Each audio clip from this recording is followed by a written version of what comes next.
You want to say that on screen? Child abuse. All right, so we've got a bevy of new snacks here, new snacks and differences of old favorites. So the one that we should go for first is our HAAGEN-DAZS limited edition. I was at Costco and they had ones that were more like Klondike bars. Did you ever see those? Yeah. They were. Did you have them? No. They were amazing. I had them. We ate them all, and I didn't have them again. So I came across these Haagen-Dazs ones, the Peppermint ice cream bars. So we'll go with this one first, since that way it doesn't melt. For sure. Limited edition.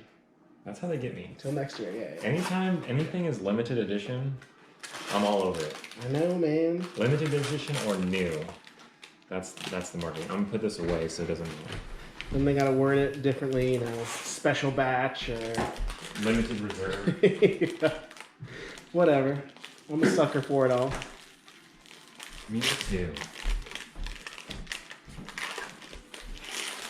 This is one of those type of snacks though that like you know it's gonna be good. Like you don't even have to worry about. It's not a question of like, oh, this is strange and new. I'm unfamiliar with dark chocolate. You know what I mean? So instead of the nuts on the outside, is that the peppermint bark? Yeah. So you can see, I mean, obviously you know what this looks like. Chocolate, peppermint, ice cream. You know the thing about chocolate or peppermint and ice cream is funny is because if you brush your teeth and drink milk, it's not a good experience. But if it's ice cream, peppermint ice cream is somehow good. Yeah. Well, I think so.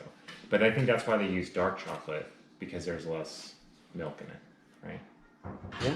So I think that's why people prefer a dark chocolate mint pairing or peppermint.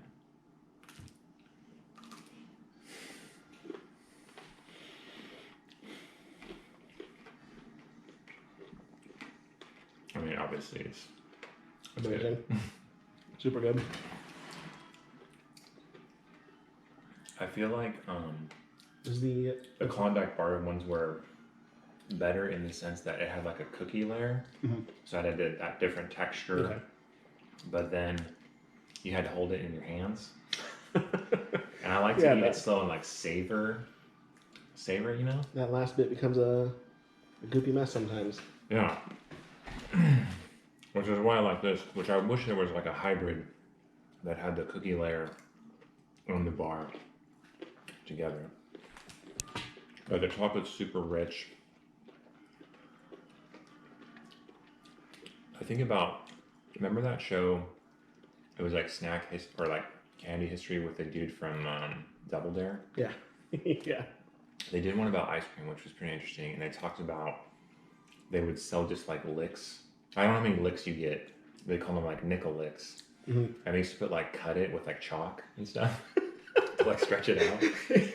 And then I was thinking, I feel like ice cream started out where it was all about like licking it because you're maximizing the amount of material across your taste buds.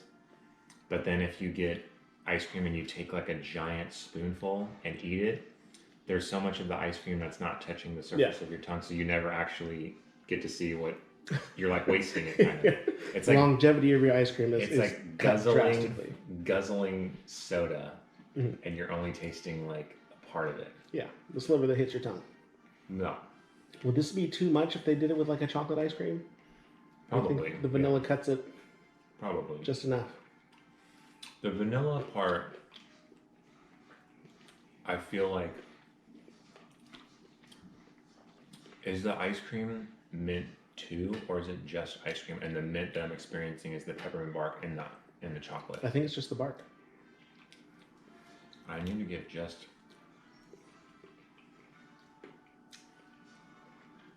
Yeah, I think it's just the bark. It's just vanilla ice cream. Yeah.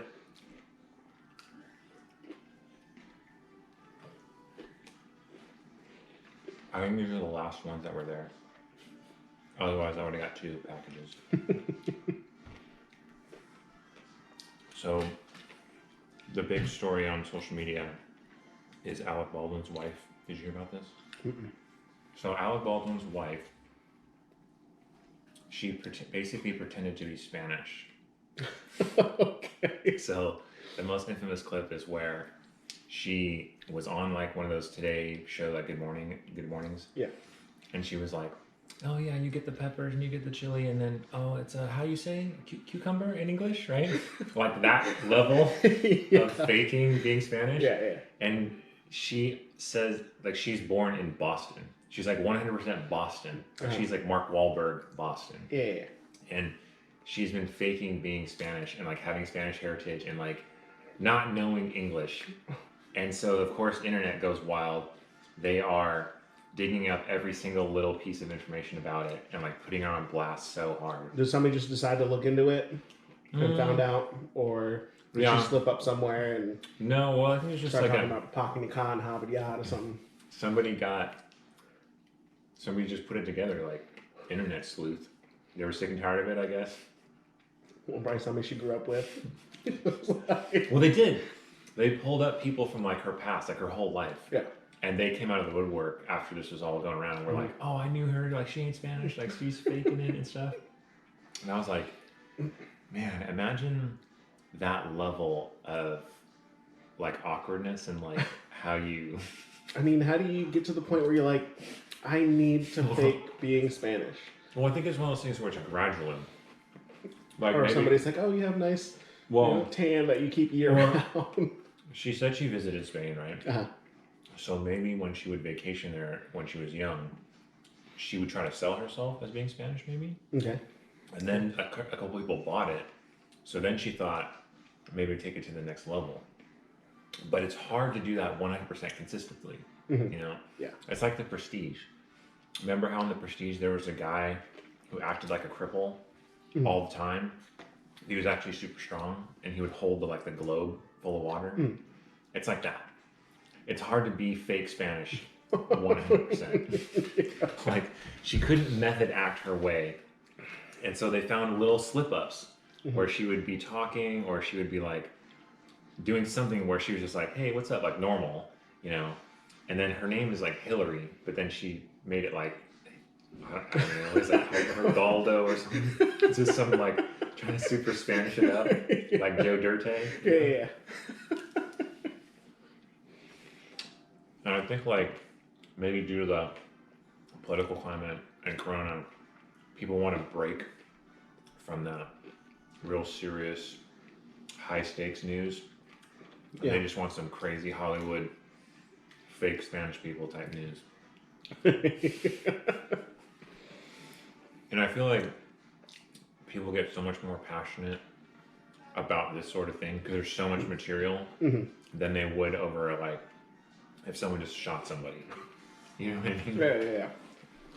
So has Alec Baldwin come out on defending his wife's... What I saw, so I saw a couple things. One of them was Alec Baldwin, where he did like a, it was like a video, I don't know if it was like whatever social media it was, and he was like, he had his camera and he was looking and he goes, if you love someone, you defend them. Or something like that. Okay. And it's like, okay, True. I mean, it's true, but still, he should probably try to convince her to do some level of damage control some PR, that is not making it worse. Yeah, I mean, in front of the camera, he's definitely got to be like, I love my wife, I'll defend her, blah, blah, blah. Yeah. But then like, he's got to pull her... 5 kids. He's got to pull her to the side at some point and be like, what are you doing? You done miffed? Okay. But he had to have known. Oh, yeah, for sure. And that's the thing, like, if he's hanging out with her and she starts doing Spanish stuff, does he get like, he doesn't want to call her out because he's like, worried? The first time she like kicks off an accent while they're just at home, he just gives a look like, what's going on here? No. I mean, who knows how it evolved. But that's hardcore. Like, if it were fake on a movie or TV show, it wouldn't be funny because it's so like unrealistic. Yeah. But the fact that it happens in real life, that is next level.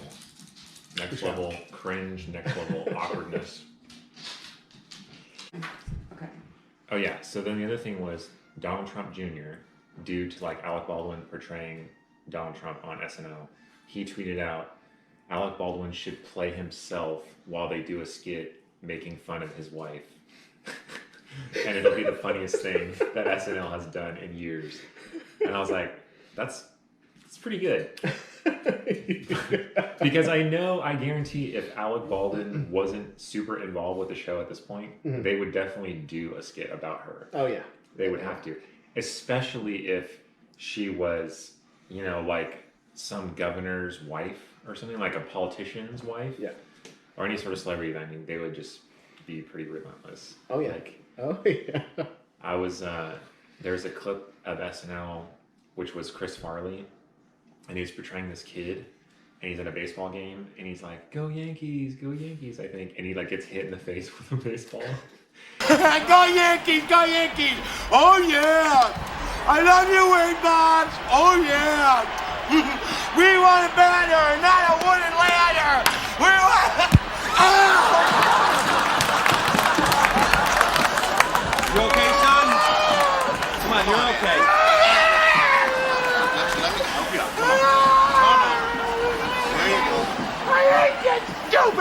He's supposed to be Rudy Giuliani's son during his inauguration as mayor of New York. And then I watched what that was. Centrality of God to our city. And New York City will again be the capital of the world. It should be so, and it will be. There's like, it was pretty funny. I think I've seen that. But the whole getting hit in the face with baseballs and bats threw me off. Yeah. It was good. All right, so with the snack protocol, do you go chocolate and then keep with chocolate, or do you go chocolate, candy, back to chocolate? Because those are the different food groups of snacks. Yeah. There's like candy, sour candy, chocolates, cookies, chips, salty, savory, right? I mean, we definitely gotta go not chocolate this time. Okay, so what do you think we should go with? We got I feel Mamba. like this would be a good bridge. Oh, okay. Because it's like Snack fruity, bridge. All right. and then we can go transition into like a full-on fruity candy. Okay. You know what I'm saying? So next up is strawberry shortcake fudge stripes. Special batch. Special batch. That's the marketing. If this wasn't here, you'd be like, I'll just get it later. Like, I'll pick it up later. But if it's special batch, you gotta get it. Yeah. So these are this famous fudge stripe cookies, which I feel like Keebler is pretty known for. Yeah. Like I feel. Yeah. It's pretty like I'm familiar with these in the chocolate. Never had the strawberry. Neither have I. Okay. It's a special batch. For Okay. So let's see what these are about.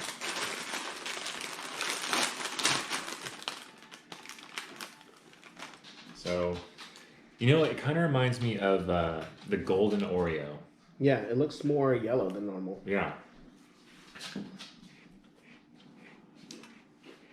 I mean, it's good, obviously. Oh yeah. I wonder though, the strawberry coating. So you know how they have strawberry Pocky, right? Yeah. Is there like an industry standard for fake strawberry chocolate coating that's the formula is the same for everything, you think? I mean, Is it all How many taste similar to different- me? how many different ways can you do it? Like it's probably a white chocolate base. Well, yeah. It's every ingredient and then the ratios are then changed. Yeah.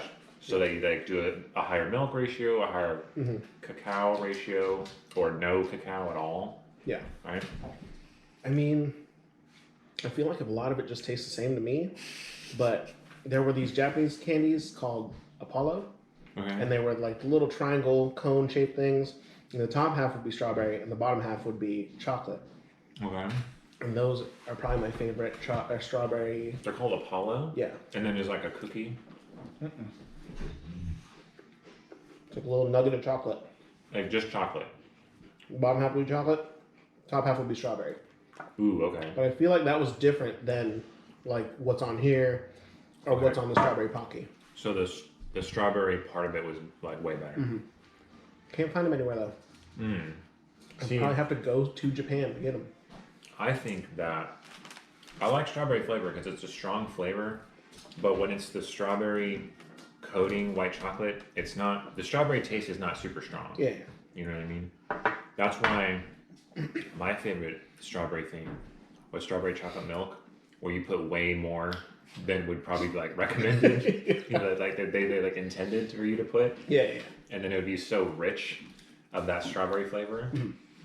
But then I wonder how it would affect it if you did like you blended up real fresh strawberries and then like somehow we're able to put it in.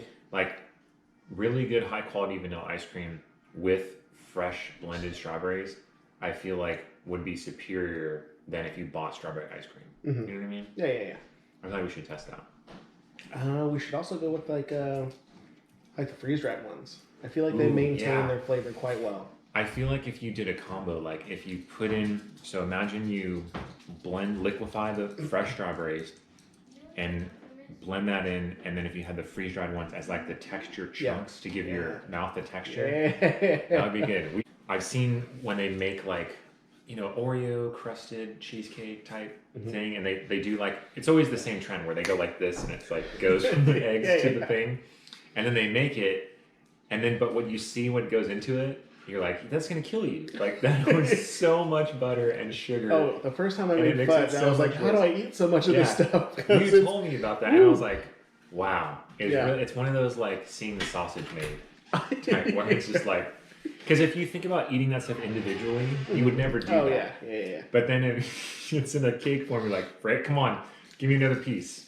I've seen there's a TikTok where they explain like, oh, tell me how you're afraid to get the vaccine, but you'll still get the vaccine. Something like that. And like, you know, it clips to like a girl talking about like, I've seen how hot dogs are made and all the stuff that goes in them, but I still eat them. If you put a hot dog in front of me, I will eat it, but I know what it's made out of. Yeah, so my aunt-in-law, she's like a health conscious person, and she brought M&Ms for us, and I casually just mentioned that I had found out that M&Ms have the lowest grade of chocolate. It's like barely legal, and that's why they have to coat it in candy. Yeah. And she was like, "Oh my god, like I don't know if I can eat M&Ms now." And I was like, "Well, I mean, I still eat them. Like I'm not that worried about it." Yeah.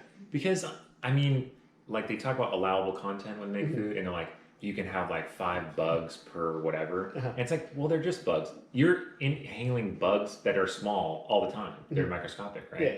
So if they're a little bit bigger, if I don't notice or taste it, I'm like, oh, you know what I mean? If you don't pull a wing or a leg out of your mouth. Like I'm not that worried. Like Yeah. I had some really good, speaking of freeze-dried strawberries, that one cereal that's like Honey Bunches of Oats, but it has the freeze-dried strawberries. Oh, yeah. I had some of that, and it got like ants in it.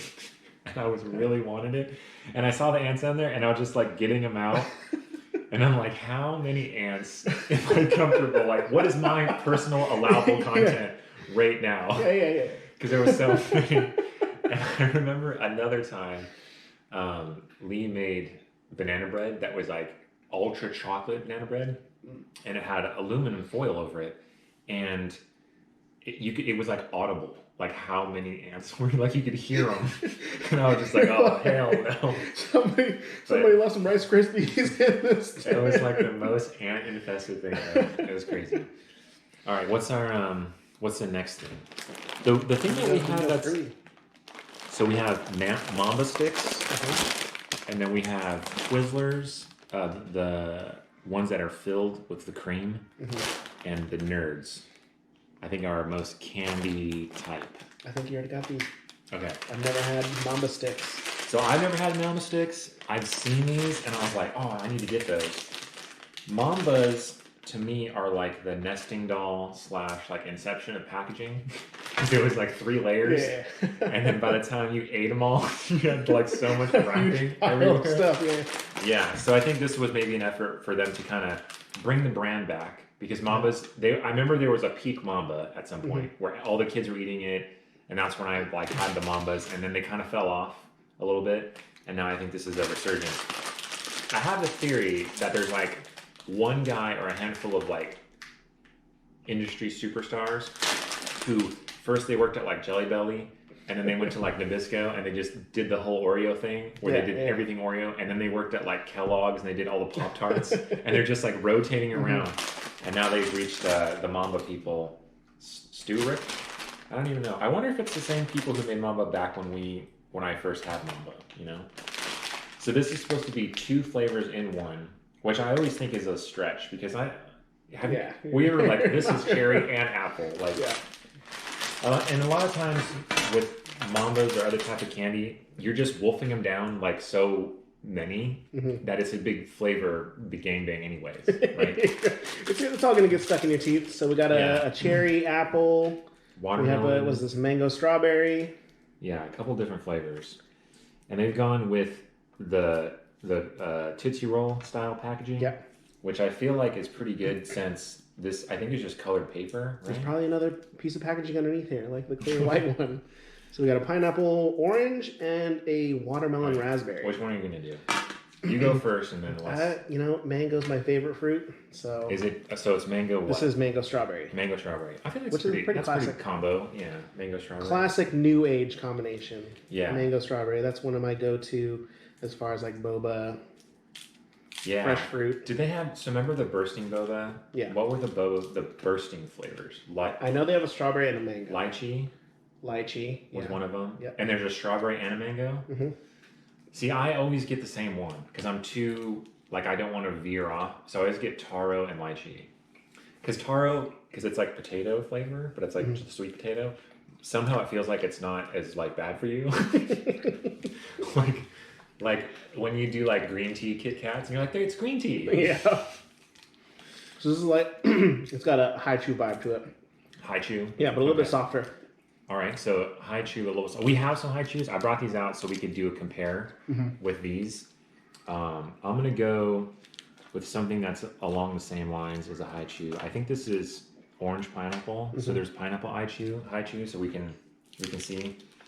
So I'm curious if the formula for the Mambas are the same as far as what the actual stuff is, right? Mm-hmm.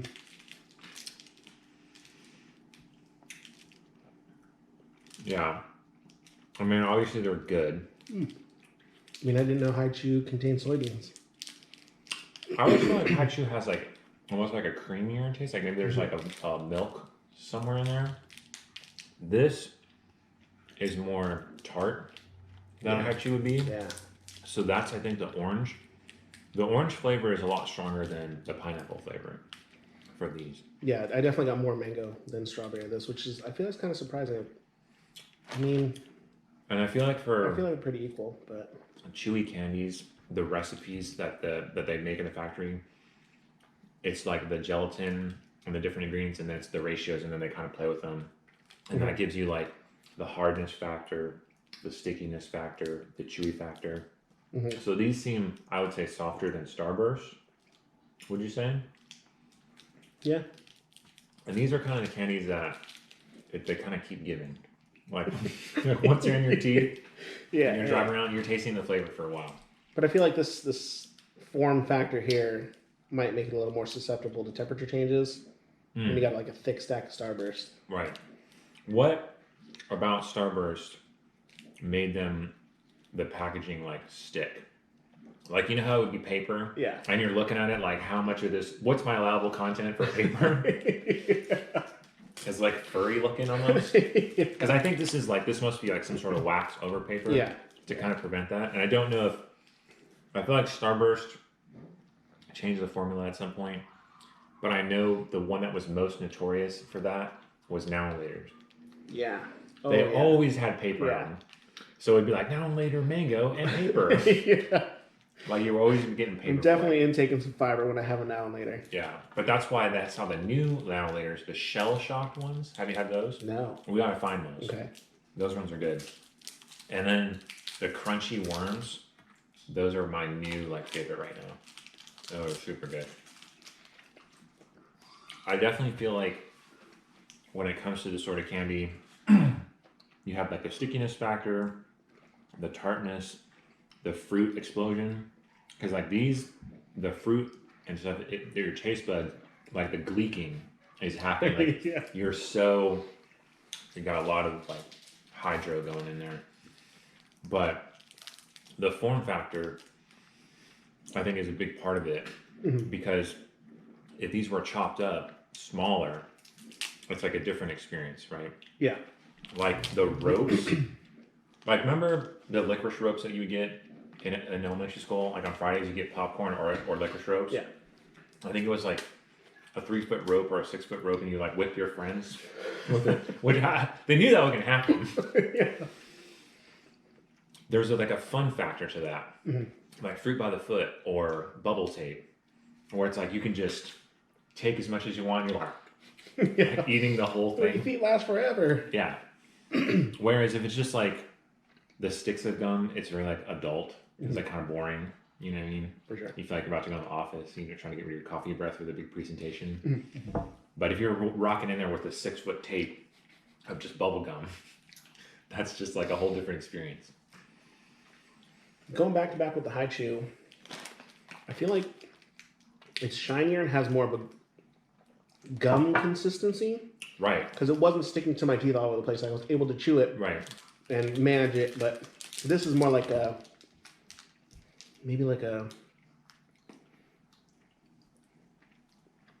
taffy, where it's definitely getting in all the crevices. Right. I mean, I understand it is a form of taffy, Yeah. but like it sticks in your teeth. Yeah, I would say so. I had the Mambas that were orange and pineapple. This is just pineapple. And this is, the pineapple flavor comes through way more. It's not as sticky, I feel like. It has a really true pineapple taste, I feel like.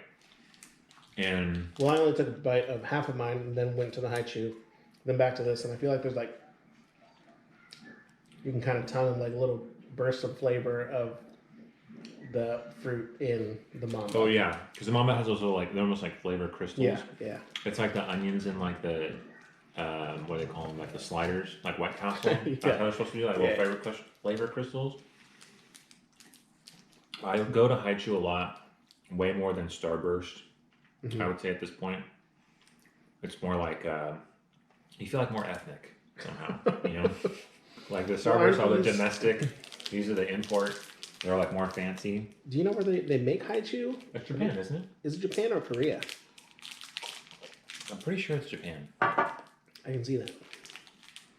But it's one of those weird things where, like Japan, Honda, Yamaha, Kawasaki, Suzuki, they make all these dirt bikes, but Japan doesn't seem like super dirt bike culture, right? Yeah. So they make this candy, but I feel like, I don't know the percentage of Japanese people that are super into like this type of snacks.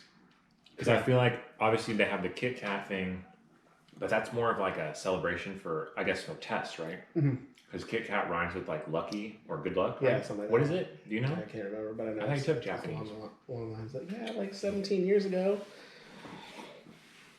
You're supposed to remember stuff. Literally, like 20 years ago. I also wonder, packaging wise, this packaging I would guess is worse for like, you know, versus 'cause this is just wax paper. yeah. But it's an effective way of packaging. It reminds me, like I said, it's the Tootsie Roll format. Yeah. And Tootsie Rolls have like the little ones, the longer ones, and remember they said there's like the log, Yeah. and they don't see those anymore.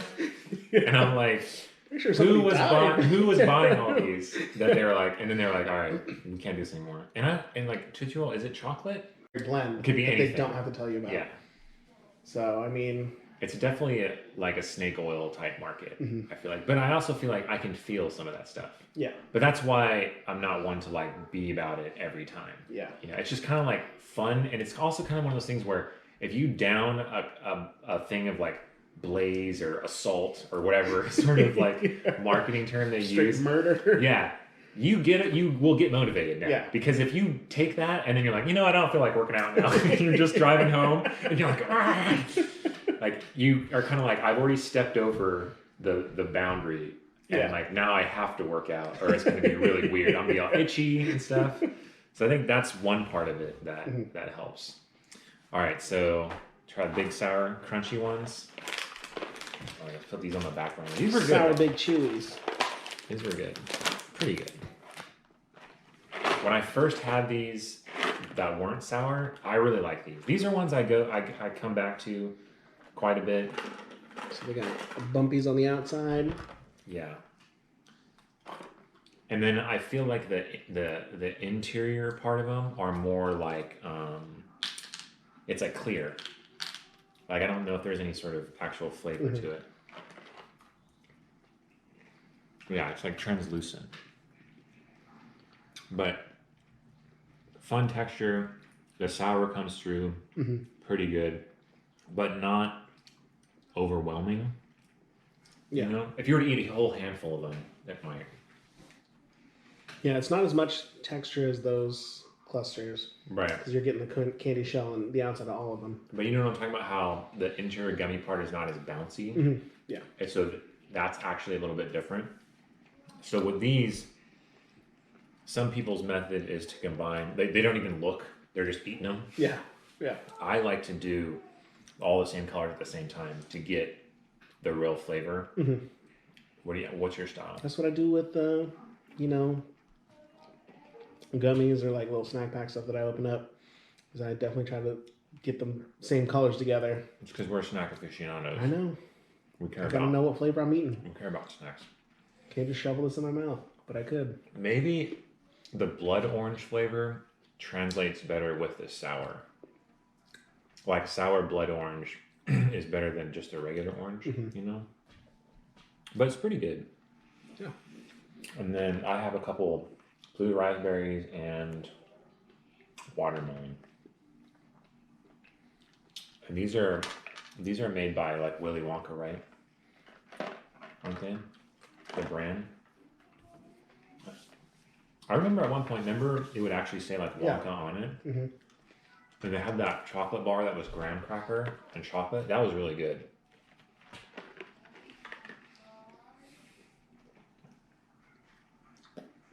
Product of Mexico, distributed by Ferrera Candy Company. Ferrera, like Ferrero Rocher? Ferrera. Let me see. Coming out of Chicago. Mm-hmm. Ferrera. Yeah, I don't know. Maybe that's not the same. I don't think so. Out of Chicago. I wonder if Chicago's the big... The hub? Yeah, the big candy hub. Chirac? Yeah. I was in Chicago and I had Chicago-style popcorn, which is the caramel and cheddar combo, which is one of those weird combos that kind of works. Yeah. But it was so strong, like the saltiness of the cheddar. And the caramel was like... It was like a caramel ball with a popcorn kernel in there somewhere. Okay. And after I cut a couple bites, I was like, why did I get this size? Like, I should have got a smaller one. Yeah. And then I actually threw out more than I normally would. Yeah. You know, like, I gave up on it. Yeah. I was like, I'm at the point where I don't want to finish this. And that's a lot for me. It's not worth what it's going to do to your body. It was a lot for me. My body and my tongue. When it comes to sour flavors, some are way better than others because like a tart strawberry lemonade already has sort of a tartness to it. Mm-hmm. Where watermelon is not sour at all.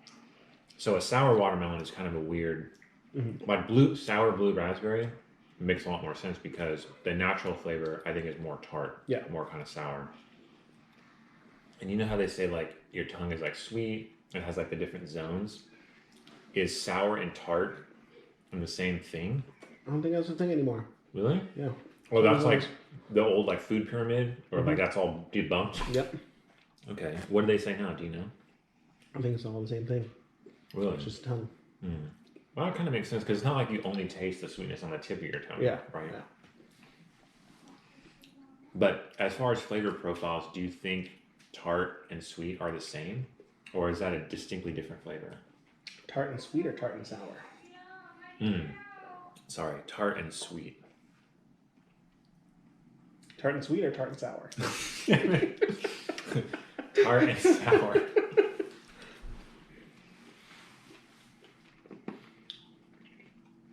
Yeah. I guess I'd put them in the same category. Just different levels. Yeah. Actually, you're right. I would agree with that. You know what my favorite thing is? Is babies eating sour things. Yeah. It's the best. Like, they should just show that. So, a lot of people will complain that in prisons, they get TVs, right? Mm-hmm. So everyone gets all up and butthurt about it. They're like, these people committed crimes and you're going to give them television? Like, that's nonsense. But the logic is that it pacifies people. Yeah. Because if they're watching TV all day, they're not just going to... Because these, I mean, in the worst sense, the stereotype type, when people in their minds think about a criminal getting TV, these are like the worst type of people. So they're predisposed to violence, right? Yeah. And so if they don't have TV or anything, like you think someone who was free and hurting people, that if you put them in a cage and don't give them anything, they're gonna like calm down, rehabilitate. No. Well, yeah, they're gonna be stuck inside their own heads, thinking about the same thing that they've been thinking about. They got them to the place, they got them in there in the first place. So I was thinking, like, what if they just looped long compilations of baby eating sour stuff? I think that would be good. Intertwined with puppy. Yeah. Prisons have TVs, but all they show is clips of baby animals and human babies eating sour things. And, violent and disturbances have gone down. There hasn't been a prison riot since we implemented this system. That's what I want to see. I get behind that. You just have to have just try it out. A loop. Or you got to get the fresh content all the time. Yeah, fresh content. So you're, as soon as you're having a baby, they're slipping you a card like, "Hey, email your videos of your baby eating sour stuff here." Like, think of how much of a game changer it is. So I remember when I first, I feel like, became aware of YouTube, and the creators didn't kind of really know what to do with it, because originally it was supposed to be a dating thing. Like, really? Yeah, where you remember, I obviously wasn't participating in this, but. People would make VHS tapes. Film themselves with like, "Hi, I'm John. Like, I like." Yeah. And then they did the skits on Mad TV. Yeah. Well, the YouTube original, that was kind of what they were going for. Okay. Which is surprising. And then the first video is the guy like at the zoo with the elephant. And kind of people didn't really know what to do with YouTube when it first came out. Mm-hmm. Which is interesting because America's Funniest videos, you would literally have to mail your VHS tape in. Yeah. And then think about all the people that work there are watching these sent in tapes all the time. Mm-hmm. Just trying to figure out like what's good and what isn't. And if you think about what's on YouTube now, potentially, is like, "Oh, this is hilarious." And then they get the tape and they're like, "No." Or I always think like, did they get like really crazy stuff? You know what I mean? Yeah. Like trolls, like they're trying to troll Bob Saget. Yeah. They probably got some weird stuff. Oh, yeah. Probably some investigations. I remember, I feel like I was on, it was called Big Boys back then. Remember now it's Break? Break, yeah. Break. There was like pre-YouTube, but you could watch videos. And there was so much messed up stuff on there. Like you could go. Yeah. Nightmare. Yeah. Nightmare stuff. Yeah, and now you have YouTube, but there's also like Live Leak, and that's like the more hardcore stuff. But that's usually like the only thing I've ever seen on there really is like war stuff, or like CCTV of people like in Brazil, like robbing somewhere, and then they would get shot. And they're like, "Oh man, that's crazy." Yeah, it's funny how thinking about, and then what do they do with all the tapes? Do they just throw them away? Like, that's a lot of VHS tapes. Yeah, I'm wondering if they submitted that they're like, "Okay, let me dub this tape and then send in a fresh one." If they're like, "Yeah, these are the only copies of my home memories that I have," like, right. Here you go. Like they were expecting to get it back. And they're like, "That was my grandma's birthday, and then she died after that. And now that tape's gone forever." That is a lot of work for some of those videos that weren't that funny. That's why they had to incentivize people with 10 Gs. Yeah. And then I think back to like, when you see YouTube videos now, a lot of them are like, "That's so fake," or like, "That's such," like, why would they be filming? Mm-hmm. And now when I think about America's Funniest videos back then, there's probably a lot of that too, but I didn't really catch it as a kid. That's the thing with like prank things that I see now. It's like, it's obviously fake. It's like, "Oh, I'm pranking my girlfriend while she's sleeping," but then they're like picking her up and moving her. And right. I feel like it's like that try hard cringe. Oh yeah. Where it's so much better when I like pranks that are more lighthearted, Yeah. Like, I've seen some that were pretty messed up. I saw one the other day. It's not really a prank. It's more like a lactate, like assault. But it was on ridiculousness, and this kid was mowing his lawn, and his brother, whoever, came up behind him with a full gallon of milk with the handle and just bombed it on the back of his head, busting it open. And I was like, that's not a prank. Like, that's messed up. And a waste of milk. Whereas they like had those one hidden camera TV shows where it would be like, the one that always sticks out to me is, it was a kid and they were like, stop that kid, he stole my purse. To like another third party. And they would chase the kid, and then it was like the kid stepped in paint, and then it's like the footprints, and they would go up the wall. And the kid, there was a twin that was at the top. Yeah. And he like looks down and he's like, you can't get me. And the person would be like, what did I just witness? And I always think, those are my favorite. But then I always think, like, what if they never told the guy?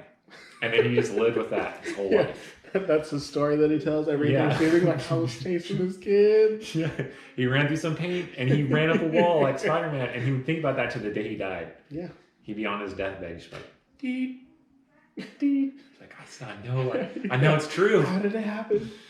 Just messed him up for life.